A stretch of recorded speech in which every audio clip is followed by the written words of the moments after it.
السلام علیکم ورحمۃ اللہ وبرکاتہ۔ نحمده ونصلي ونسلم على رسوله الكريم وعلى آله وأصحابه أجمعين، أما بعد فأعوذ بالله من الشيطان الرجيم، بسم الله الرحمن الرحيم۔ وإذ أخذ الله ميثاق النبيين لما آتيتكم من كتاب وحكمة ثم جاءكم رسول مصدق لما معكم لتؤمنن به ولتنصرنه قال أأقررتم وأخذتم على ذلكم إصري قالوا أقررنا قال فاشهدوا وأنا معكم من الشاهدين صدق الله العظيم۔ إن الله وملائكته يصلون على النبي يا أيها الذين آمنوا صلوا عليه وسلموا تسليما۔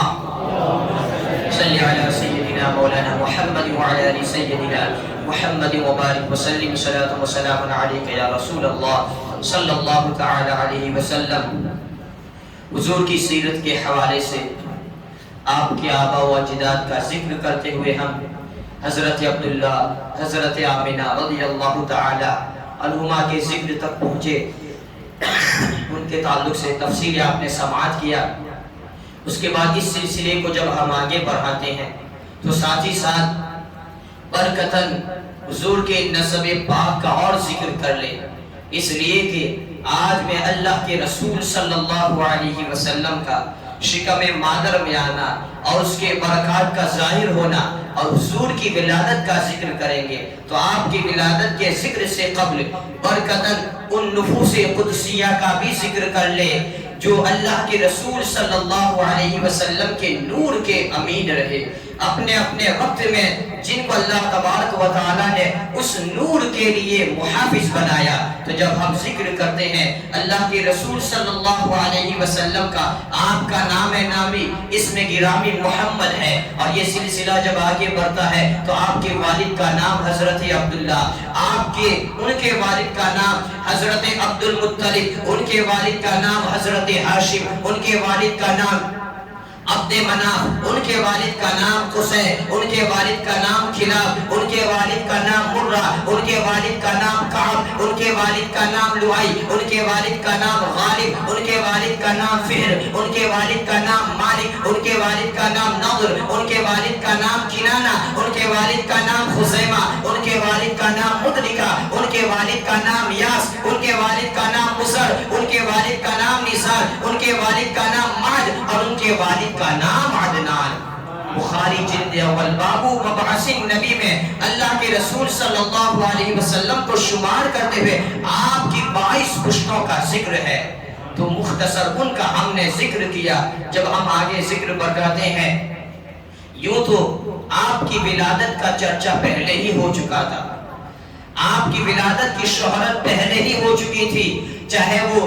کتب ثلاثہ ہو، یعنی چاہے وہ توریت ہو، چاہے وہ زبور ہو، چاہے وہ انجیل ہو، اس میں آپ صلی اللہ علیہ وسلم کا ذکر تھا۔ کہیں پر آپ کے نام کے صراحت کے ساتھ ذکر تھا، تو کہیں پر آپ کے اوصاف کا ذکر تھا، کہیں پر آپ کے والدین کریمین کا ذکر تھا، میرے نبی کا ذکر، چاہے وہ آسمانی کتابوں میں ہو، چاہے وہ صحائف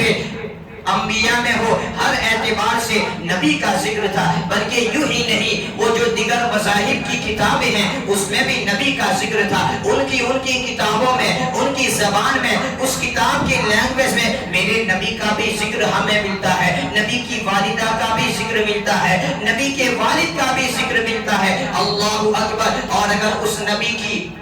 آمد کا ذکر کرے تو سب سے پہلے نبی کی آمد کا ذکر اللہ تبارک و تعالی نے کیا ہے۔ آپ جو میلاد کی بات کر رہے ہیں، سب سے پہلے حضور کی میلاد کا جلسہ اللہ تبارک و تعالی نے قائم فرمایا۔ سب سے پہلے میلاد مصطفیٰ کے جلسے کو قائم فرماتے ہوئے اللہ تبارک و تعالی نے حضور کی ولادت کے موقع پر اللہ تبارک و تعالی نے خطاب فرمایا، تو وہ جلسہ منعقد کرنے والا اللہ تبارک و تعالی ہے، اس میں خطاب فرمانے والا اللہ تبارک و تعالی ہے، لیکن سامعین کون تھے؟ انبیاء اور مرسلین، وہ حاضرین مجلس تھے۔ تو اللہ تبارک و تعالی فرماتا ہے، میں جو عرض کر رہا تھا حضور کی ولادت کا چرچا کب سے تھا، ان کی شہرت کب سے، تو اللہ تبارک و تعالی فرماتا ہے وَإِذْ أَخَذَ اللَّهُ مِيثَاقَ النَّبِيِّينَ، اے گروہ انبیاء، اے نبیوں کی جماعت، میں تم سے مضبوط وعدہ لے رہا ہوں لما آتیتکم من کتاب و حکمہ، جب میں نے تم کو کتاب و حکمت دی، میں نے تم کو نبی و رسول بنایا. ثم جاءکم رسول مصدق لما معکم، تو جب وہ رسول آئے جو تمہارے پاس ہے اس کی تصدیق کرتے ہوئے، لَتُؤْمِنُنَّ بِهِ، تو ضرور ضرور تم ان پر ایمان لانا، وَلَتَنْصُرُنَّ، ضرور ضرور ان کی مدد کرنا. پھر اللہ تبارک و تعالیٰ فرماتا قَالُوا أَقْرَرْنَا لَتُؤْمِنُنَّ بِهِ وَلَتَنْصُرُنَّ قَالَ أَأَقْرَرْتُمْ وَأَخَذْتُمْ عَلَى ذَلِكُمْ إِصْرِي، کیا اس بات کو تم نے مانا، اقرار کیا اور اس پر تم نے میرا مضبوط بھاری ذمہ لیا؟ سارے رسولان نظام، انبیاء و مرسلین نے جواب دیا قَالُوا أَقْرَرْنَا، باری تعالیٰ جو تو نے کہا ہم نے اس کو مان لیا. اللہ تبارک و تعالیٰ کہتا ہے ماننے سے کام نہیں چلے گا. فَاشْهَدُوا، ایک دوسرے کو آپس میں گواہ بنا لو، گواہی دو. وَأَنَا عَلَى ذَلِكُمْ مِنَ الشَّاهِدِينَ، اور اس بات پر میں بھی تمہارا گواہ ہوں. تو میرے نبی کی آمد کا چرچا جب کائنات نہ بنی تھی تب سے ہو رہا تھا. اسی لیے تو حضور کہیں پر کہتے ہیں کنت نبی و آدم بین الماء والطین، میں اس وقت نبی تھا جبکہ آدم ماں پانی اور مٹی کی منزلوں کو طے کر رہے تھے. کہیں پر حضور کہتے ہیں کنت نبی و آدم بین الروح والجسد و آدم لمنجدل فی طینہ، میرے نبی تو اس وقت موجود تھے اور انبیاء کرام جب اللہ تبارک و تعالیٰ نے اپنے نبی کے نور کو پیدا فرمایا اور اس نور سے انبیاء کرام کے نور کو جگمگایا، میرے نبی کے نور کے حصے سے انبیاء کرام کو نور ملا اور سارے انبیاء کرام کے نور میرے نبی کے نور کے سامنے پھیکے پڑ گئے. نبی کا نور غالب آ گیا، نبیوں کے نور مغلوب ہو گئے. تو انبیاء نے پوچھا باری تعالیٰ یہ کس کا نور ہے؟ اللہ تعالیٰ فرماتا ہے یہ اس نبی کا نور ہے جو عبداللہ کا لخت جگر اور آمینہ کا لال ہے، اور انہی کے صدقے میں تمہیں یہ ملا ہے. پھر مدارج النبوت میں اس چیز کو بیان کرنے کے بعد پھر شیخ محقق عبدالحق دہلوی اس آیت کو ذکر کرتے ہیں کہ اللہ تبارک و تعالیٰ نے، اور جب اللہ تعالیٰ نے اپنی بات کی، میثاق میں وعدہ لیا تمام انسانوں سے اور کہا کہ کیا میں تمہارا رب نہیں ہوں؟ الستو بربکم، سب نے کہا قالوا بلا، کیوں ہمارا رب نہیں ہے؟ بات وہاں پر ختم. اللہ تعالیٰ نے جب اپنی ربوبیت کا وعدہ لیا تو صرف بلا، کیوں نہیں پر بات ختم. جب محبوب کا ذکر ہوا تو تفصیل کے ساتھ، اور اسی چیز کو دیکھ رہے ہیں جتنے بھی انبیاء و مرسلین آئے اپنے اپنے زمانے میں آئے، اپنے اپنے وقت میں آئے، نبی کا ذکر کر رہے ہیں. کہیں پر نبی کے نام کو لے کر، کبھی کہیں پر نبی کے اوصاف کو لے کر، کہیں پر نبی کے نسب کو ذکر فرماتے ہوئے نبی کی تعلیم، نبی کی آمد کے تعلق سے اپنے امتیوں کو بتا رہے ہیں. اور اگر ان کے وقت میں نبی آ جاتے تو ان پر ایمان لانا واجب ضروری ہو جاتا، فرض ہو جاتا. لیکن اسی طریقے سے انبیاء و مرسلین کا زمانہ گزرتا رہا، اپنی امتوں کو سبق اور تعلیم دیتے رہے. اگر نبی آ جائے کسی نبی کے زمانے میں تو ان کی نبوت منسوخ ہو کر اب وہ نبی نبی نہ رہے بلکہ ہمارے نبی کے امتی ہو گئے. ان کی کتاب و کتاب نہ رہی بلکہ وہ کتاب منسوخ ہو جائے، وہ شریعت منسوخ ہو جائے، ان کا دین منسوخ ہو جائے. اس لیے کہ اگر کسی نبی کے زمانے میں یہ اللہ نے وعدہ دیا کہ میرا محبوب آ جائے تو اب تمہارا نبی میرا محبوب ہے، تمہاری کتاب وہ قرآن ہے جو اپنے محبوب پر میں نازل کروں گا، تمہاری شریعت وہ شریعت ہے جو شریعت محمدی ہے. یہ سلسلہ جاری رہا لیکن آخر میں ایک ایسے نبی آئے جنہوں نے صرف بتایا ہی نہیں بلکہ اللہ تبارک و تعالیٰ نے دکھا دیا کہ جو وعدہ میں نے انبیاء سے لیا تھا اگر ایسا ہو جائے تو اس پر عمل کرنا ضروری ہے. جب حضرت عیسیٰ علیہ السلام آئے آپ کی بشارت دیتے رہے، لیکن اللہ تبارک و تعالیٰ نے جب آپ کو آسمانوں پر اٹھا لیا اور ایک وقت آئے گا قرب قیامت جب حضرت عیسیٰ مسیح آئیں گے، حضرت عیسیٰ مسیح جب اللہ تبارک و تعالیٰ نے آسمانوں پر آپ کو اٹھایا تو آپ نبی تھے، جب آسمانوں پر اٹھایا تو آپ نبی تھے، آپ انجیل صاحب انجیل تھے، صاحب شریعت تھے. لیکن اب جب آپ تشریف لائیں گے تو آپ میرے نبی کے امتی بن کر آئیں گے. اللہ تعالیٰ نے بتا دیا کہ کیسے میرے نبی کے موجودگی میں کوئی دوسرا نبی ہو تو وہ امتی ہو جاتا ہے. جب آپ آئیں گے حالانکہ انجیل آپ پر نازل ہوئی تھی لیکن آپ قرآن کے پابند رہیں گے، آپ صاحب شریعت نبی تھے، لیکن جب آپ آخری زمانے میں تشریف لائیں گے تو آپ کی شریعت باقی نہ رہی، آپ کی کتاب منسوخ، آپ کی شریعت منسوخ۔ آپ اگر کتاب کے پابند ہیں تو وہ قرآن کے پابند، اور شریعت کے پابند ہے تو وہ محمدی شریعت محمدی کے پابند ہے۔ سبحان اللہ۔ اور سارے نبیوں نے بھی بتا دیا کہ جب اللہ کے رسول صلی اللہ علیہ وسلم معراج کی شب تشریف لے گئے، سبحان الذی اسری بعبدہ، اور جب میرے نبی نے نماز پڑھائی تو سارے انبیاء اقتدا کرتے ہوئے نبی کے پیچھے کھڑے ہو گئے۔ سارے انبیاء مقتدی ہے، میرا نبی مقتدا ہے، سارے انبیاء جو ہے وہ پیچھے کھڑے ہیں، نبی امام بنے ہیں، اور انبیاء نے یہ بتا دیا باری تعالیٰ تو نے ہمیں جو وعدہ لیا تھا، آج ہم لوگ اس نبی آخر الزمان کے پیچھے کھڑے ہو کر یہ اقرار کرتے ہیں کہ یہ ہمارے بھی نبی ہے، یہ ہمارے بھی رسول ہے۔ آپ نبی الانبیاء ہے، آپ رسول المرسلین ہے۔ تو اگر حضور کا ذکر کرے تو سب سے پہلے اللہ تعالیٰ نے آپ کی ولادت کی بشارت دی، خوشخبری۔ اور جب ہم آگے چلتے ہیں نبیوں نے کیسے دی، ہر ایک کا ذکر تو ممکن نہیں ہے۔ اللہ کے رسول صلی اللہ علیہ وسلم فرماتے ہیں انا دعوت ابراہیم و بشارت عیسیٰ، میں ابراہیم کی دعوت کا نتیجہ ہوں، میں حضرت عیسیٰ علیہ السلام کی بشارت ہوں، ورؤیا ام التي حين وضعتنی، اور میں اس خواب کا نتیجہ ہوں جو خواب میری والدہ نے میری ولادت کے وقت دیکھا تھا۔ تو حضرت ابراہیم علیہ السلام کے تعلق سے آپ سماعت کر چکے۔ اللہ تبارک و تعالیٰ نے جب حضرت ابراہیم علیہ السلام سے خانہ کعبہ کی کام گیری لی، حضرت اسماعیل علیہ السلام نے تعاون کیا، تو اللہ تبارک و تعالیٰ نے حضرت ابراہیم علیہ السلام سے عہد لیا، پختہ وعدہ لیا۔ اے ابراہیم، اللہ تعالیٰ فرماتا ہے وَعَهِدْنَا إِلَىٰ إِبْرَاهِيمَ وَإِسْمَاعِيلَ أَن طَهِّرَ، اے ابراہیم جس گھر کو تو نے بنایا ہے اس کو پاک و صاف کرنا، پاکی اور صفائی، اس کی پاکی اور صفائی کے تعلق سے ابراہیم خلیل اللہ سے وعدہ لیا جا رہا ہے۔ جب تک حضرت ابراہیم رہے اور لوگ ملت ابراہیم پر قائم رہے، اس خانہ کعبہ کی پاکیزگی کا بہت ہی بھرپور خیال رکھا گیا، لیکن حضرت ابراہیم جانتے تھے ایک وقت ایسا آئے گا کہ جس خانہ کعبہ کی پاکیزگی کا رب تبارک و تعالیٰ مجھ سے عہد کر رہا ہے، ایک وقت ایسا آئے گا وہ خانہ کعبہ کو نجاست سے بھر دیا جائے گا، وہ خانہ کعبہ کو غلاظت سے بھر دیا جائے گا، کہیں پر بتوں کی گندگی اس میں ہوگی تو کہیں پر شرک و کفر کی گندگی اس کے ارد گرد لگی ہوگی، تو پھر وہ خانہ کعبہ کی پاکیزگی کا جو وعدہ رب نے لیا ہے وہ برقرار نہیں رہے گا۔ تو حضرت ابراہیم جانتے تھے، حضرت ابراہیم علیہ السلام نے خانہ کعبہ کی تکمیل کے بعد مقام ابراہیم پر کھڑے رہتے ہوئے باری تعالیٰ کی بارگاہ میں یہ عرض کیا، باری تعالیٰ کی بارگاہ میں یہ فریاد رسی کی ربنا وابعث فیہم رسولا منہم یتلو علیہم آیاتک ویعلمہم الکتاب والحکمہ ویزکیہم انک انت العزیز الحکیم۔ اے باری تعالیٰ،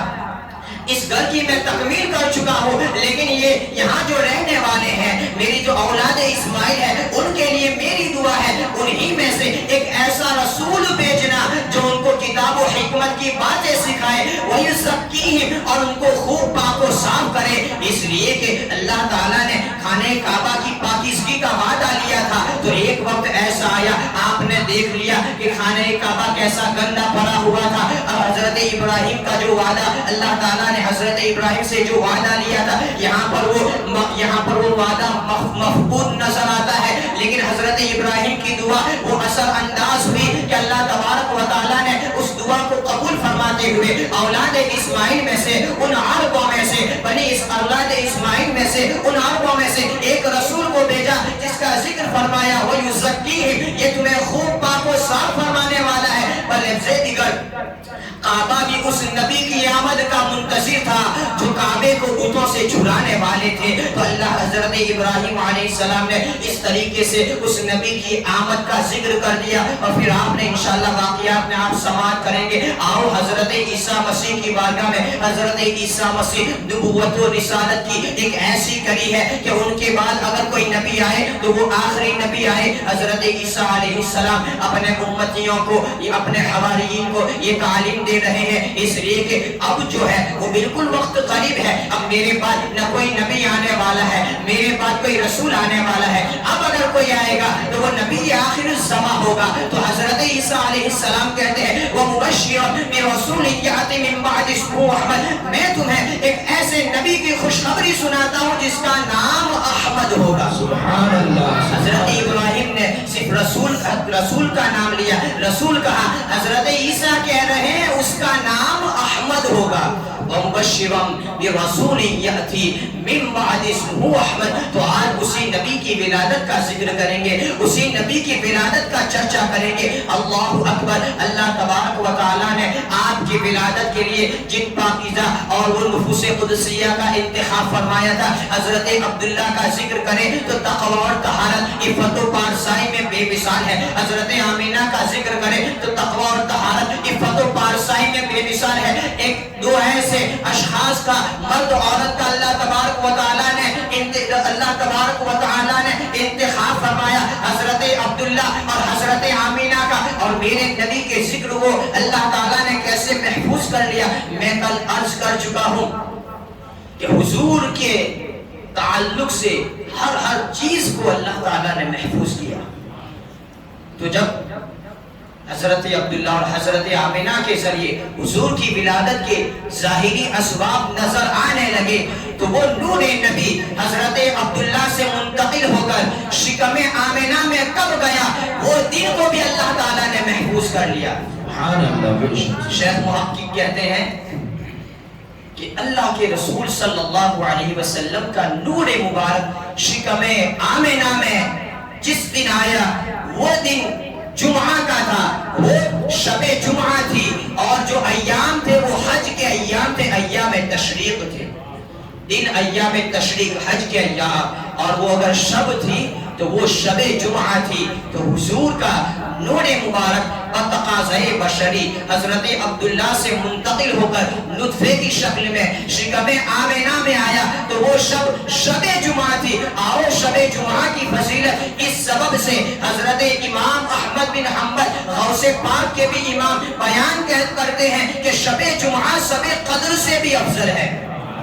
شب جمعہ شب قدر سے بھی افضل ہے، اس لیے کہ اس شب جمعہ میں اللہ تبارک و تعالیٰ نے تمام عالم پر اور مسلمانوں پر جو انوار و تجلیات، جو برکات و انعام کا نزول فرمایا، وہ انعامات کا نزول نہ اب تک ہوا نہ ابد تک ہونے والا ہے۔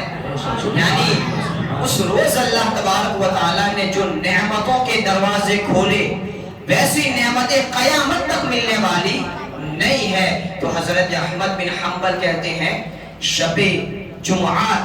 شب قدر سے بھی افضل ہے، اور کیوں نہ ہو، شب قدر کو ہم کہتے ہیں اِنَّا أَنزَلْنَاهُ فِي لَيْلَةِ الْقَدْرِ لَيْلَةُ الْقَدْرِ خَيْرٌ مِّنْ أَلْفِ شَهْرٍ، ہم نے اس شب میں قرآن کو نازل کیا۔ تو شب قدر وہ ہے جس میں قرآن کا نزول ہوا، اور شب جمعہ وہ ہے جس میں صاحب قرآن کا بشر بتقاضے بشری شکم مادر میں ان کے نطفے کا آنا ہے، نور کا آنا ہے۔ تو کیوں افضل نہ ہو؟ جب اس سلسلے کو جب ہم آگے بڑھاتے ہیں، اللہ اکبر، آسمان کے فردوس کے سارے دروازوں کو کھول دیے گئے، جنت کو سجا دیا گیا، اسرار و رموز، انعامات و برکات کی ایسی بارش ہونے لگی، بلکہ روئے زمین کے جتنے بھی بت تھے وہ بت اوندے گر گئے، وہ جنات و شیاطین، اس سے قبل ان کے لیے آسمانوں پر جانے کے دروازے کھلے تھے۔ یہ میرے نبی کا کرم ہے کہ جیسے ہی آپ ابھی تو شکم مادر میں ہے، اللہ تبارک و تعالیٰ نے ان شیاطین اور جنات کے لیے آسمان کے دروازے بند ہو گئے، اب وہ اوپر نہیں جا سکتے ہیں، بلکہ اللہ تبارک و تعالیٰ نے وہ جانوروں کو ایسی فصیح و بلیغ زبان عطا فرمائی کہ جانور اپنی زبان میں فصاحت کے ساتھ ایک دوسرے کو مبارکبادیاں پیش کر رہے ہیں کہ آج دو عالم کا بادشاہ شکم مادر میں ہے۔ یہاں تک کہ مشرق کے پرندوں نے مغرب کے پرندوں کو خوشخبری دی، چوپائی ہے، بہائم ہے، جانور ہے، وہ حضور کی آمد کا ذکر کرتے ہوئے ایک دوسرے کو مبارکبادی پیش کر رہے ہیں۔ تو ہم تو غلام مصطفیٰ ہیں، ہم کیوں نہ حضور کی جشن کے، حضور کی ولادت کی مبارک مبارکبادی ایک دوسرے کو پیش نہ کرے. واقعی میں حضور کی ولادت کی مبارکبادی پیش کرنا منع ہوتا تو وہ جانور ایک دوسرے کو مبارکبادی کیوں دے رہے تھے. بہرحال جب آگے بڑھتے ہیں تو اللہ اکبر. حضرت آمینہ کہتی ہیں جب وہ نور میرے شکم میں آیا لیکن مجھے ایسی کوئی کلفت اور ایسی کوئی ناگواری کا سامنا نہیں کرنا پڑا, ایسا کوئی وزن یا ایسا کوئی احساس نہیں ہوا جو عام طور پر حمل کے دوران میں عورتوں کو ہوتا ہے, بلکہ وہ شکم مادر میں جو نور آیا اس کا علم بھی مجھے غیب سے آیا, اس لیے کہ جا بجا آوازیں آتی تھی مبارک ہو اے آمینہ تمہاری شکم میں دو عالم کا دلارا پل رہا ہے. نعرے تکبیر, نعرے رسالت, جشن عید میلاد النبی. سبحان اللہ سبحان. ہمارے یہاں جب ایسے معاملات ہوتے ہیں, ہماری عورتوں کی بات ہوتی ہے تو ہم خوشیاں مناتے ہیں, ہم مبارکبادیاں پیش کرتے ہیں. آج جس کا ذکر ہو رہا ہے وہ سارے نبیوں کا سردار, سارے اماموں کا امام ہے, تو مبارکبادی کون دے گا؟ جب ہم ہوتے ہیں تو ہمارے گھر کے بڑے یا جو ہوتے ہیں معزز وہ مبارکبادی دیتے ہیں. آج سارے نبیوں کے سردار اماموں کے امام کی بات ہے. حضرت آمینہ کہتے ہیں جب تک وہ نور میرے شکم میں رہا 9 مہینے تک مسلسل یکے بعد دیگر ایک سے ایک نبی آتے گئے, میں مجھے مبارکبادی دیتے گئے.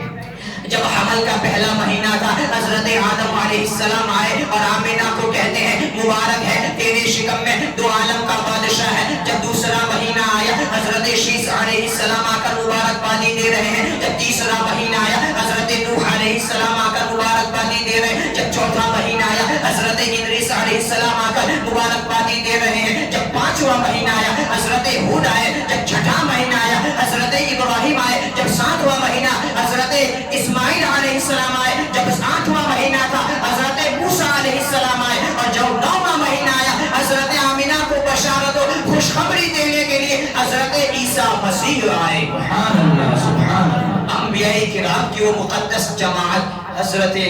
آمینہ کو مبارکبادی دے رہی ہے, مبارکبادی پیش کر رہی ہے. حضرت آمینہ کہتی ہیں کہ انہیں ایام میں سے ایک شب میں نے دیکھا کہ میرے شکم سے ایک ایسا نور ظاہر ہوا, اس نور کی روشنی ایسی پھیلی کہ میں نے شام کے محلات کو دیکھ لیا. شام ملک شام جو ہے مکہ سے کئی دوری پر ہے, لیکن وہ نور کی روشنی سے آپ نے شام کے محلات کو دیکھ لیے. اسی طریقے سے جب سلسلے کو آگے بڑھاتے ہیں, جب اللہ تبارک و تعالیٰ کی منشا اور ارادے سے اللہ کے رسول صلی اللہ علیہ وسلم جو خلقت میں اول, جو بعثت میں اور بعثت میں آخر ہے, یعنی سب پیدائش میں آپ سب سے پہلے ہیں, لیکن نبوت و رسالت کو بشری لباس میں لے کر آنے میں آپ سب سے آخر ہے. اللہ تبارک و تعالیٰ نے جب حضور کی ولادت کا ایسا انتظام فرمایا, اور جو وہ ایام اور مہینے پورے ہوتے ہیں, اللہ کے رسول صلی اللہ علیہ وسلم جب اس دنیا میں آپ اپنے نور کو لے کر دنیا کو نورانی بنانے کے لیے, ظلمت و تاریکی کو دور کرنے کے لیے, اندھیرے کو ہٹانے کے لیے جب آپ تشریف لاتے ہیں تو وہ عالم کیسا عالم تھا. جا بجا خوشخبریاں, جا بجا ایک دوسرے پہچان رہے ہیں, جانور پہچان رہے ہیں, بت گر رہے ہیں. یہاں تک کہ ایک یہودی جو مکے میں تھا, حضرت عائشہ صدیقہ رضی اللہ تعالی عنہ بیان کرتی ہیں کہ جب حضور کی ولادت ہوئی تو ایک یہودی نے کہا کہ کیا تمہارے یہاں قریش کے یہاں کسی بچے کی پیدائش ہوئی ہے؟ پتا چلا کہ آمینہ کے یہاں, عبد المطلب کے یہاں پوتے کی ولادت ہوئی ہے. تو وہ یہودی کہتا ہے مجھے لے چلو, میں دیکھنا چاہتا ہوں. جب وہ یہودی آتا ہے تو اللہ کے رسول صلی اللہ علیہ وسلم کو دیکھ کر ان کی پشت مبارک پر جب وہ مہر نبوت دیکھتا ہے تو وہ مہر نبوت کو دیکھتے ہوئے وہ گر جاتا ہے اور پھر کہتا ہے آج بنی اسرائیل سے نبوت کا سلسلہ ختم ہو گیا. حضور کو سب سے زیادہ اگر کسی نے پہچانا تو وہ یہودی تھے,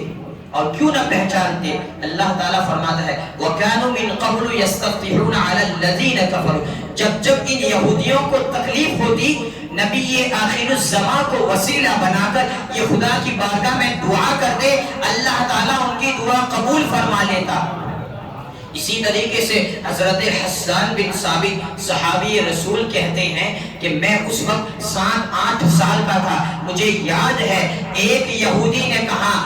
یا معشر الیہود، اپنی جماعت یہودی کو جمع کیا، اجتمعوا الیہ، میرے پاس جمع ہو جاؤ، اور وہ کہنے لگا کہ وہ جو ستارہ احمدی ستارہ ہے آج وہ طلوع ہو چکا ہے، بلکہ امام اہل سنت کہتے ہیں صبح طیبہ میں ہوئی، بٹتا ہے پارا نور کا۔ اس شعر کا پس منظر کیا ہے؟ مدینہ منورہ میں ایک ٹیلے پر چڑھ کر ایک یہودی نے یہ ندا دینا شروع کر دیا کہ آؤ آؤ، نبی آخر الزمان کی ولادت ہو چکی ہے۔ جب سب لوگ جمع ہوئے تو کہا کہ تجھے کیسے پتا چلا؟ تو وہ کہتا ہے کہ آسمان پر افق پر ایک ستارہ جو ہے وہ اسی وقت چمکنے والا تھا جبکہ نبی آخر الزمان کی ولادت ہوگی، میں نے آج کی شب اس ستارے کی چمک کو دیکھ لیا ہے، وہ ستارہ طلوع ہو چکا ہے، اس کا مطلب مکے میں نبوت کا ستارہ بھی روشن ہو چکا ہے۔ امام اہل سنت کے صبح طیبہ میں ہوئی، بٹتا ہے پارا نور کا، یا نبی آپ کے نور کے صدقے کو لینے کے لیے ستارہ بھی آ رہا ہے، صدقہ لینے نور کا، صدقہ لینے آیا ہے تارا نور کا۔ وہ نبوت کا آفتاب مکے میں طلوع ہو رہا ہے، لیکن اس کی خبر مدینے میں پہنچ رہی ہے، مدینے میں لوگ آگاہ ہو رہے ہیں۔ اللہ اکبر۔ حضرت آمینہ کہتی ہے کہ حضور کی ولادت کے وقت رأیتو ثلاثۃ اعلام مضروبہ، میں 3 جھنڈوں کو منصوب دیکھا، یعنی 3 جھنڈے گاڑے ہوئے میں نے دیکھا،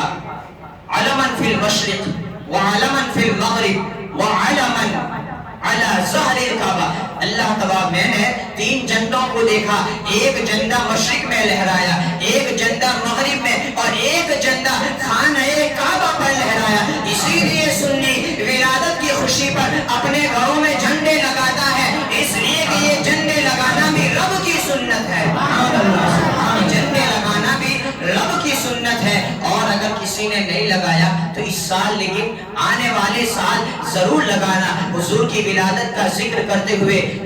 امام اہل سنت کے برادر استاد زمن علامہ حسن رضا خان کیا ہی خوب لہجے میں انداز میں کہتے ہیں، پر نور ہے زمانہ صبح شب ولادت، پر نور ہے زمانہ صبح شب ولادت، پردہ اٹھا ہے کس کا صبح شب ولادت، پردہ اٹھا ہے کس کا صبح شب ولادت۔ پیارے ربیع الاول تیری جھلک کے صدقے، پیارے ربیع الاول تیری جھلک کے صدقے، عالم نے رنگ بدلا صبح شب ولادت، عالم نے رنگ بدلا صبح شب ولادت۔ روح الامین نے گارا کعبہ کی چھت پہ جندہ، روح الامین نے گارا کعبے کی چھت پہ جندہ، تا عرش اورا فریرا صبح شب ولادت۔ آئی نئی حکومت، سکہ نیا چلے گا۔ اب جو حکومت آ رہی ہے وہ نئی ہے، جو سکہ ہے وہ نیا ہے۔ اب اگر کسی کی حکومت ہوگی تو وہ ہمارے نبی کی حکومت، کسی کا سکہ چلے گا تو ہمارے نبی کا سکہ چلے گا، کسی کی بادشاہت چلے گی تو وہ ہمارے نبی کی، کسی کی تاجداری چلے گی تو وہ ہمارے نبی کی، بلکہ پورا عالم زمانہ جو ظلم و تاریکی کی گردشوں میں پھنسا ہوا تھا، میرے نبی کا نور سب کو دور کرنے والا ہے۔ علامہ حسن رضا خان کہتے ہیں، آئی نئی حکومت، سکہ نیا چلے گا، آئی نئی حکومت، سکہ نیا چلے گا۔ عالم نے رنگ بدلا، عالم نے رنگ بدلا صبح شب ولادت۔ صبح شب ولادت یعنی حضور کی ولادت کی جو شب ہے، اس کی جو صبح ہے، اس کا ذکر ہے۔ بڑا ہی حسین کلام ہے جو بہت طویل ہے، اس کے میں نے چند اشعار سنائے۔ تو جب حضور کی ولادت ہوئی اور بھی نشانیاں ظاہر ہوئی، یوں تو آپ ہر عیب سے پاک، اور آپ پاک کیوں نہ ہو۔ حضرت حسان بن ثابت کہتے ہیں، وَأَجْمَلَ مِنْكَ لَمْ تَرَ قَطُّ عَيْنِي، آپ سے زیادہ حسین و جمیل دیکھا ہی نہیں ہے۔ وَأَجْمَلَ مِنْكَ لَمْ تَلِدِ النِّسَاء، آپ کے جیسا باکمال کسی ماں نے جنا ہی نہیں ہے۔ خُلِقْتَ مُبَرَّأً مِنْ كُلِّ عَیْبٍ، ہر عیب سے پاک و صاف آپ پیدا ہوئے۔ كَأَنَّكَ قَدْ خُلِقْتَ كَمَا تَشَاءُ، آپ جیسا چاہتے تھے آپ کے رب نے آپ کو ویسا بنایا، اور کیوں نہ ہو۔ اسی لیے حضور ہر عیب سے پاک و صاف پیدا ہوئے، آپ ختنہ شدہ پیدا ہوئے تاکہ آپ کے سطر پر کسی کو دیکھنے کی جرأت نہ ہو، بلکہ ناف بریدہ جو ہمارے لیے عیب کہا جاتا ہے، حضور ناف بریدہ پیدا ہوئے، ہر عیب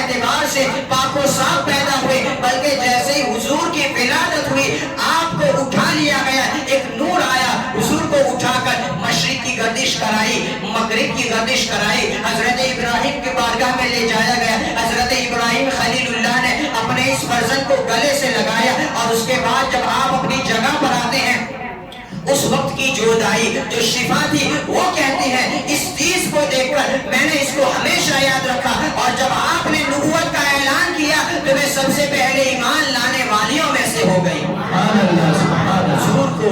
گردش کرائی گئی، عالم کی سیر کرائی گئی، عالم کی سیر حضور کو نہیں کرائی گئی بلکہ عالم کو حضور کے نور سے فیضیاب کیا گیا۔ یہی نہیں، وہ کسرا کا جو محل ہے ان کے بادشاہوں کو اپنے محل پر بڑا ناز تھا، بڑا فخر تھا، جن کی بادشاہی برسوں سے چل رہی تھی۔ حضور کی ولادت کے موقع پر وہ کسرا کے محل میں ایسا زلزلہ آیا جس کے جو بیم تھے وہ 14 بیم گر گئے، یہاں تک کہ ایران میں برسوں سے جو آگ جل رہی تھی اور مجوسی آگ پرست آتش پرست اس کی پوجا کر رہے تھے، 1000 سال سے جلنے والی وہ آگ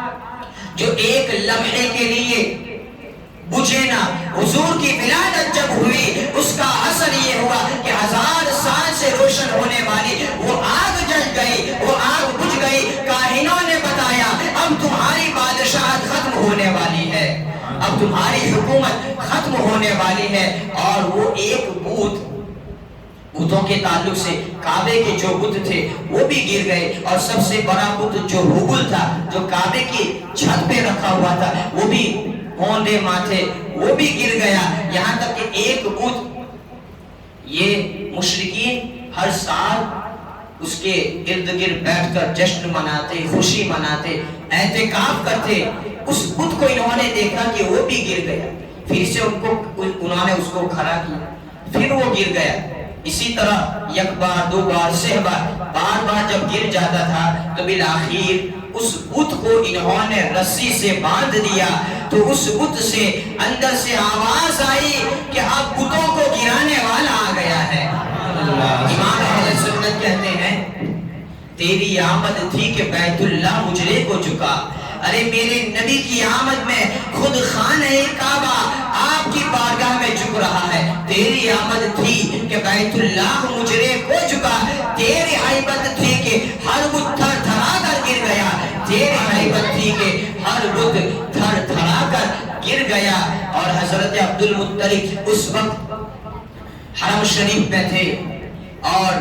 جب پوتے کی ولادت کی خوشی ملتی ہے، حضرت عبد المطلب کہتے ہیں اس وقت میں نے خانہ کعبہ کو دیکھا، وہ خانہ کعبہ مقام ابراہیم کی طرف جھکا ہوا تھا، اور خانہ کعبہ کے لگولگ جس دشا میں مقام ابراہیم ہے اسی دشا میں نبی کا وہ مقدس مکان ہے جہاں پر آپ کی ولادت ہوئی تھی، تو وہ خانہ کعبہ مقام ابراہیم کی طرف نہیں بلکہ نبی کی طرف وہ جھک رہا تھا۔ حضرت عبد المطلب کہتے ہیں وہ خانہ کعبہ جھکا ہوا تھا، اور کہتے ہیں میں نے آواز سنی، خانہ کعبہ سے یہ آواز آئی، اللہ اکبر اللہ اکبر رب محمد المصطفیٰ الآن قد طہرنی من اجناس الاوثان و ارجاس المشرکین۔ پاکی ہے رب کی، پاکی ہے رب کی، محمد مصطفیٰ کے رب کی، اب ضرور ضرور ان بتوں کی گندگی سے مجھے پاک کرنے والا آ گیا ہے، اور ان مشرکین کی نجاست سے مجھے دور کرنے والا آ گیا ہے۔ کعبہ بھی جس کی آمد کا منتظر تھا، کعبہ کا انتظار بھی ختم ہو گیا، اور پھر دیکھ لیا جب حضور آئے، وہ عرب میں جو ظلمت جو اندھیرا پھیلا ہوا تھا، اللہ تبارک و تعالیٰ نے حضرت ابراہیم سے جو پاکیزگی کا جو وعدہ لیا تھا، وہ وعدہ حضرت ابراہیم کے فرزند یعنی محمد عربی وہ وعدے کو پورا کر رہے ہیں۔ اللہ تبارک و تعالیٰ نے حضور کے ذریعے خانہ کعبہ کو جب فتح مکہ کے بعد آپ جب فاتحانہ شان کو لے کر جب حضور کی ولادت ہوئی، تو وہ ولادت بھی پیر کا دن، حضور کی وفات وہ بھی پیر کا دن، حضور فتح مکہ کے بعد جب آپ تشریف لائے مدینہ سے فتح مکہ کے وقت وہ بھی پیر کا دن، حضور جب مکہ سے تشریف لے گئے مدینہ میں پہنچے ہجرت کر کے، وہ بھی پیر کا دن، اور آپ پر جب وحی کا نزول ہوا تو وہ بھی پیر کا دن۔ تو حضور جب فتح مکہ کے وقت فتح مکہ میں فاتحانہ شان کو لے کر آئے تو آپ نے اس خانہ کعبہ کو مکمل طور پر بتوں سے پاک و صاف کر دیا۔ سبحان اللہ۔ اور وہ عرب کا خطہ جنہوں نے پوری رنگت کو بدل دیا تھا، جس شہر کے لیے حضرت ابراہیم نے کہا تھا وَإِذْ قَالَ إِبْرَاهِيمُ رَبِّ اجْعَلْ هَٰذَا بَلَدًا آمِنًا، اس بلد کو امن والا بنانے والا آ گیا، اس بلد کو اطمینان والا بنانے والا آ گیا۔ تو دیکھا بتوں سے اللہ کے رسول صلی اللہ علیہ وسلم نے پاک و صاف کر دیا۔ اور اس سے قبل آپ سماعت کر چکے وہ عورتیں جن کی کوئی عزت نہیں تھی، وہ عورتیں جن کی کوئی وقات نہیں تھی، ان مقدس عورتوں کو اور وہ عرب کی عورتوں کو اگر کسی نے عزت دی تو وہ میرے نبی نے عزت دی ہے۔ قیامت تک آنے والی عورتوں پر میرے نبی کا یہ احسان ہے، ان بچیوں پر لاکھوں کروڑوں ہزاروں بچیوں پر احسان ہے میرے نبی کا۔ اگر میرا نبی نہ ہوتا تو نہ جانے ایسی کتنی بچیوں کو وہ عرب والے زندہ درگور کر دیتے، ان کو دفنا دیتے، ان کا گلا گھونٹ دیتے۔ تو ان بچیوں پر میرے نبی کا احسان، جن عورتوں کو فاحشہ بنایا جاتا تھا ان عورتوں کو پاکیزگی کا سبق میرے نبی نے سکھایا، ان عورتوں پر میرے نبی کا احسان، جن عورتوں کو ان کا حق نہیں دیا جاتا تھا میرے نبی نے ان عورتوں کا حق دیا، اس پر ان عورتوں پر میرے نبی کا احسان ہے۔ بلکہ بچیوں کو منحوس سمجھا جاتا تھا اور بچوں کو ایکسپٹ کیا جاتا تھا، تو ان ساری بچیوں پر میرے نبی کا احسان، میرے نبی نے بتا دیا کہ عورت کی عزت کیا ہوتی ہے جب وہ بیوہ ہو جاتی ہے تو وہ بھی عزت دار ہوتی ہے۔ اور حضرت خدیجہ الکبریٰ رضی اللہ تعالی عنہا کے ساتھ جبکہ آپ کی عمر 40 سال کی تھی، حضور کی عمر 24-25 سال کی تھی، دو بار کی جو بیوہ عورت تھی اس عورت کے ساتھ حضور نے نکاح فرما کر پوری دنیا کو اور آنے والی دنیا کو، انسانوں کو اور سارے لیڈر کو یہ سبق سکھا دیا کہ اگر کوئی لیڈر ہے تو وہ محمد ہے، محمد جیسا کوئی نہیں ہوتا۔ محمد کہتے نہیں بلکہ کر کے دکھاتے ہیں۔ جس عورت کو لوگ منحوس سمجھتے تھے، جس بیوہ کو یہ ہندوستان والے تو شوہر کے ساتھ اس عورت کو زندہ جلا دیتے تھے، ان ہندوستانی عورتوں پر میرے نبی کا احسان ہے، بچیوں کو زندہ درگور کرتے تھے۔ نبی نے سکھا دیا آؤ میرے گھر میں آؤ، دیکھو میری 4 بچیاں ہیں، رقیہ ہے، زینب ہے، ام کلثوم ہے، فاطمہ ہے، اور میری بچیوں سے مجھے اتنی محبت ہے۔ تو کہیں پر آپ کہتے ہیں فاطمہ تو بضعۃ منی، یہ تو میرے جسم کا ٹکڑا ہے، یہ تو میرے جگر کا ٹکڑا ہے۔ آپ نے بچیوں کو گلے سے لگا کر اپنی بچیوں سے ایسی محبت کی اور صحابہ کے دل میں، ان کے دلوں میں ایسی بچیوں کی عزت ڈال دی، عورتوں کی ایسی عزت ڈال دی کہ آج روئے زمین پر صحیح معنوں میں بچیوں کی، عورتوں کی عزت کرنے والا کوئی مذہب ہے تو وہ مذہب اسلام ہے، مذہب اسلام ہے۔ تو حضور نے ان عورتوں کو کھویا ہوا وقار واپس دلایا، ان کی عزت حضور نے واپس دلائی۔ اس پر اور بھی میں گفتگو کر رہا ہوں، لیکن جب اور آگے بڑھتے ہیں وہ مکہ شریف جس کے تعلق سے اللہ تبارک و تعالی فرماتا ہے لا اقسم بهذا البلد وانت حل بهذا البلد، قسم ہے اس شہر کی، اللہ تعالی محبوب کے شہر کی قسم ارشاد فرما رہا ہے۔ کیوں؟ حضور جہاں پر پیدا ہوئے اس جگہ کا بھی ذکر کر لے، مولد، اس کو مولد النبی کہا جاتا ہے، یعنی حضور کی ولادت کا وہ جگہ ایسی برکت والی ہے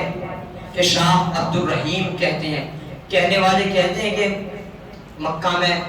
میلاد نہیں ہوتا، میلاد نہیں ہوتا، مکہ میں میلاد کرتے نہیں ہیں، ہوتا تو ہے کرتے نہیں ہیں۔ شاہ ولی اللہ محدث دہلوی وہ لکھتے ہیں کہ اس جگہ پر حضور کی جو ولادت گاہ ہے وہاں پر ہر 12ویں ربیع الاول کو حضور کی میلاد ہوتی تھی، اور اس محفل میں، اور شاہ ولی اللہ کون؟ وہ بھی مانتے ہیں، ہم بھی مانتے ہیں، سب مانتے ہیں کہ میں نے اس محفل میں شرکت کی، مجھے بھی موقع ملا تو واقعی میں میلاد کے وقت حضور کی ولادت گاہ پر جو انوار کی، جو رحمتوں کی بارش ہوتی ہے، خود میں نے بھی اس کا احساس کیا۔ بلکہ ایک وقت تھا کہ حضور کے ولادت کا اس جگہ سے میلاد کے موقع پر جلوس نکلتا تھا اور وہ جلوس خانے کعبہ میں پہنچتا تھا اور اس کو پھر اس گھر کی تبدیلی ہوتی گئی، کہیں مسجد بنی اور چیز بنی، اس طریقے سے ہمیشہ کے لیے وہ جگہ عزت والی رہی، قیامت تک عزت والی رہے گی۔ لیکن آج وہ نجدی حکومت نے میرے نبی سے وابستہ وہ مقدس وہ پاکیزہ روئے زمین کے اس ٹکڑے کو انہوں نے ایک مکتب میں بدل دیا، یعنی لائبریری میں، جو کہ ہمیشہ مقفل رہتی ہے، بند رہتی ہے۔ جب لائبریری ہو تو اس کو کھولا جائے تاکہ لوگ کتابیں پڑھنے کے لیے آئے، لیکن یہ ان کی عداوت ہے حضور کے ساتھ، اس لیے بند رکھتے ہیں کہ جب سنی آئے گا تو لائبریری میں کتاب کے بہانے سے آئے گا، لیکن اس جگہ کے ہر کونے کونے کو وہ چومتا نظر آئے گا، اس لیے وہ ہمیشہ کے لیے۔ تو ذرا ان چیزوں کے ساتھ ساتھ ان نجدیوں کو بھی آپ پہچانے، ان وہابیوں کی بھی پہچانے، ان دیوبندیوں کو بھی پہچانے کہ وہ حضور کے ساتھ کیسی غداری کرتے ہیں۔ لیکن انشاءاللہ العزیز ہم اسی طرح حضور کا جشن مناتے رہیں گے تو اللہ تعالیٰ فرماتا ہے لا اقسم بہذا البلد، اس شہر کی قسم فرما رہا ہے، حالانکہ وہ مکہ شریف جہاں پر خود خانہ کعبہ ہے، جہاں پر حجر اسود ہے، جہاں پر مقام ابراہیم ہے، جہاں پر صفا ہے، جہاں پر مروہ ہے، جہاں پر عرفات ہے، جہاں پر مینا کی والیہ ہے، نہ جانے کیسے کیسے مقدس مقامات وہاں پر موجود ہے، لیکن قرآن میں اللہ تبارک و تعالیٰ کہہ رہا ہے لا اقسم بہذا البلد، قسم ہے وہ بلد کی، بہذا البلد اس شہر کی قسم ہے۔ کیوں قسم کھا رہا ہے؟ کسی کو مغالطہ نہ ہو کہ قسم تو اس لیے ہے کہ وہ شہر میں مقام ابراہیم ہے یا بیت اللہ ہے یا صفا مروہ ہے۔ آگے اللہ تعالیٰ فرما رہا ہے وَأَنْتَ حِلٌّ بِهَذَا الْبَلَدِ، اے محبوب اس لیے کہ مکہ کی گلیوں میں تمہارا گزر ہو رہا ہے۔ حضور نے مکہ کی گلیوں کو ایسا بنا دیا کہ اللہ تبارک و تعالیٰ خود اس شہر کی قسم ارشاد فرما رہا ہے۔ جب نبی آئے تو وہ کیسے آئے؟ اللہ تبارک و تعالیٰ نے آپ کی آمد کا ذکر فرمایا، کہتے ہیں کہ حضور کا ذکر کہاں پر ہے، حضور کی آمد کا چرچا کہاں ہے؟ اللہ تعالیٰ نے حضور پر جو انعامات نازل فرمائے اس کا چرچا کہاں ہے؟ ارے قرآن کو دیکھ، عشق کی نظر سے دیکھ تو بسم اللہ کی بات سے لے کر والناس کی سین تک تجھے قرآن میں حضور کی عظمت ہی عظمت، رفعت ہی رفعت، شان ہی شان نظر آئے گی، لیکن اس کے لیے وہ عشق کی نظر چاہیے۔ آؤ خدا کی بارگاہ میں، اے باری تعالیٰ تو نے یہ تو ہم نے بیان کیا ہے، یہ تو ذکر کیا ہے، یہ تو کائنات کی حالت کو بیان کیا، لیکن باری تعالیٰ تو نے ہمارے نبی کی آمد کا ذکر کیسے کیا؟ تو اللہ تبارک و تعالیٰ ارشاد فرماتا ہے قد جاءکم من اللہ نور و کتاب مبین، آ گیا تمہارے پاس وہ نور اور روشن کتاب۔ اللہ تعالیٰ نبی کی آمد کا ذکر فرما رہا ہے، کہہ رہا ہے یا ایھا الناس قد جاءکم برہان من ربکم، تمہارے پاس تمہارے رب کی سب سے بڑی دلیل آ گئی۔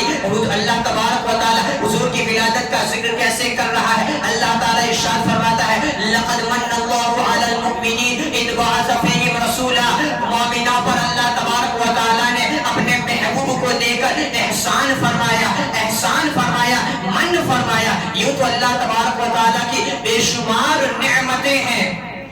لیکن من وہ اس وقت بولا جاتا ہے جو سب سے بڑی نعمت ہے۔ اللہ تعالیٰ نے ہمیں جتنی بھی نعمتیں دی ہیں ان نعمتوں میں سب سے بڑی نعمت یہ ہے کہ اس نے ہمیں اپنا محبوب دیا، اس لیے کہ ہمیں جو بھی ملا وہ اسی محبوب کے صدقے میں ملا۔ اللہ تعالیٰ فرماتا ہے میلاد کا ذکر کر رہا ہے لقد من اللہ علی المؤمنین اذ بعث فیہم رسولا من انفسہم یتلو علیہم آیاتہ ویزکیہم ویعلمہم الکتاب والحکمہ، کیوں وَإِن كَانُوا من قبل لفی ضلال مبین، یہ محبوب تمہارے لیے احسان اس لیے ہے کہ اس سے پہلے تم گمراہی کی زندگی گزار رہے تھے،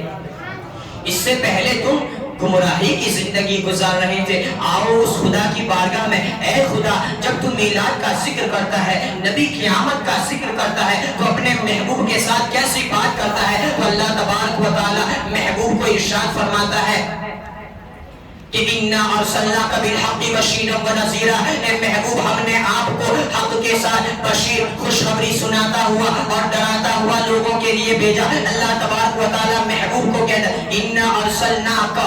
اِنَّا أَرْسَلْنَا، ہم نے بھیجا کا آپ کو۔ تو اسی طرح اللہ تبارک و تعالیٰ فرماتا ہے وَمَا أَرْسَلْنَاكَ إِلَّا كَافَّةً لِلنَّاسِ، کس کے لیے؟ ہر ایک کے لیے، کافۃ للناس، ہر انسان کے لیے محبوب ہم نے آپ کو بھیجا۔ اللہ تبارک و تعالیٰ فرماتا ہے میرے محبوب میں نے آپ کو کیسا بھیجا؟ یا ایھا النبی، اے نبی، انا ارسلناک، ہم نے تمہیں بھیجا شاہدا و مبشرا و نذیرا، ہم نے آپ کو شاہد بنا کر بھیجا، ہم نے آپ کو مبشر بنا کر بھیجا، ہم نے آپ کو نذیر بنا کر بھیجا، وداعیا الی اللہ باذنہ، اور میرے اپنے اذن سے میری طرف لوگوں کو بلاتے ہوئے بھیجا، وداعیا الی اللہ باذنہ وسراجا منیرا، ہم نے آپ کو روشن بنا کر بھیجا، روشن چاند کی طرف بھیجا۔ اللہ تبارک و تعالیٰ اپنے محبوب کے ساتھ یہ ذکر کر رہا ہے اور حضور کو کہہ رہا ہے آؤ حضور کو اللہ تبارک و تعالیٰ نے کیسا بھیجا۔ یہ تو میں چند آیتیں گنا رہا ہوں۔ اللہ تبارک و تعالیٰ کہتا ہے محبوب میں نے آپ کو کیسا بھیجا، اِنَّا أَعْطَيْنَاكَ الْكَوْثَرَ، ہم نے آپ کو خیر کثیر عطا فرمایا۔ محبوب ہم نے آپ کو کیسا بھیجا، وَلَسَوْفَ يُؤْتِيكَ رَبُّكَ فَتَرْضَىٰ، آپ کو آپ کا رب اتنا عطا فرمائے گا کہ آپ راضی ہو جائیں گے۔ محبوب آپ کو کیسا بھیجا، وَرَفَعْنَا لَكَ ذِكْرَكَ، آپ کے ذکر کو بلند کرتے ہوئے ہم نے آپ کو بھیجا۔ محبوب کیسے بھیجا، تِلْكَ الرُّسُلُ فَضَّلْنَا بَعْضَهُمْ عَلَىٰ بَعْضٍ مِّنْهُم مَّن كَلَّمَ اللَّهُ وَمِنْهُم مَّن كَلَّمَ اللَّهُ وَرَفَعَ بَعْضَهُمْ دَرَجَاتٍ، نبیوں کو رسولوں کو بھیجا، لیکن محبوب ہم نے آپ کو ایسا بھیجا کہ ان بھیجے ہوئے سبوں پر فضیلت دے کر بھیجا۔ محبوب کیسے بھیجا، وَكَانَ فَضْلُ اللَّهِ عَلَيْكَ عَظِيمًا، عَلَيْكَ، اے محبوب آپ پر آپ کے رب نے عظیم فضل فرما کر بھیجا ہے۔ حضور کو جو بھیجا ہے اللہ تبارک و تعالیٰ آپ کا ذکر فرما رہا ہے، آپ کو کن ناموں کے ساتھ بھیجا، تو کہیں پر اللہ تبارک و تعالیٰ کہتا ہے اے محبوب، اور اسی طریقے سے ایک آیت چھوٹ گئی جس پر تو پوری تقریر ہو جائے، محبوب کیسا بھیجا، وَمَا أَرْسَلْنَاكَ إِلَّا رَحْمَةً لِّلْعَالَمِينَ، پوری کائنات کے لیے رحمت بنا کر بھیجا ہے، اور یہ رحمت کا حصہ سب لے رہے ہیں۔ اور حضور کو کیسا بھیجا، کس طریقے سے اللہ تعالیٰ ذکر فرماتا ہے یا ایھا المزمل، اے مزمل، تو کہیں پر فرماتا ہے یا ایھا المزمل قم اللیل الا قلیلا، اے چادر اڑنے والے کھڑے ہو جاؤ رات میں قیام کر لو، تو کہیں پر اللہ تعالیٰ فرماتا ہے یا ایھا المدثر، اے مدثر قم، کھڑے ہو جاؤ، فانذر، لوگوں کو ڈراؤ، لوگوں کو میرے قریب کرو، تو کہیں پر فرماتا ہے یاسین والقرآن الحکیم، قسم ہے قرآن حکیم کی، انک لمن المرسلین، بے شک آپ رسولوں میں سے ہیں، تو کہیں پر اللہ تبارک و تعالیٰ فرماتا ہے اس طریقے سے کہیں پر کہتا ہے یا ایھا النبی، کہیں پر کہتا ہے یا ایھا الرسول، ان کو اس طریقے سے یاد کرتے ہوئے، اور جب اللہ تبارک و تعالیٰ حضور کا میلاد مناتا ہے، حضور کے جسم کا ذکر، جسم کے ہر اعضاء کا ذکر، آپ کی چشمان مبارک کا ذکر، آپ کے رخ زیبا کا ذکر، آپ کی زلف عنبری کا ذکر، آپ کے دست بیضا کا ذکر، آپ کی زبان مبارک کا ذکر، آپ کے سینے مبارکہ کا ذکر، اللہ تبارک و تعالیٰ نے اس محبوب کے پورے جسم کا قرآن میں ذکر فرما دیا۔ اللہ تبارک و تعالیٰ فرماتا ہے اے محبوب آپ کا چہرہ کیسا ہے، والضحیٰ، یہ روشن چہرہ ہے، واللیل اذا سجا، یہ زلف عنبری، یہ سیاہ زلفوں کی قسم، آپ کے چہرے زیبا کی قسم۔ جب اللہ تبارک و تعالیٰ حضور کی زبان کا ذکر فرماتا ہے تو کہتا ہے وما ينطق عن الهوى، میرا محبوب وہی کہتا ہے جو میں چاہتا ہوں۔ آپ کی چشمان مبارک کا ذکر فرماتا ہے تو اللہ تبارک و تعالیٰ کہتا ہے ما زاغ البصر، ما زاغ البصر وما طغى، لقد رأى من آیات ربه الکبریٰ، یہ وہ آنکھیں ہیں جنہوں نے اپنے رب کی سب سے بڑی نشانی کو دیکھا۔ محبوب کے سینے کا ذکر فرما رہا ہے، محبوب کے دل کا، قلب کا ذکر فرماتا ہے تو کہتا ہے اللہ تعالیٰ ما کذب الفؤاد ما رأى، اور اس سینے مبارکہ کا ذکر فرماتا ہے تو اللہ تعالیٰ فرماتا ہے الم نشرح لک صدرک، اے محبوب کہ ہم نے آپ کے سینے مبارکہ کو چاک نہیں کیا ہے۔ محبوب کے ہر جسم کے اعضاء کا ذکر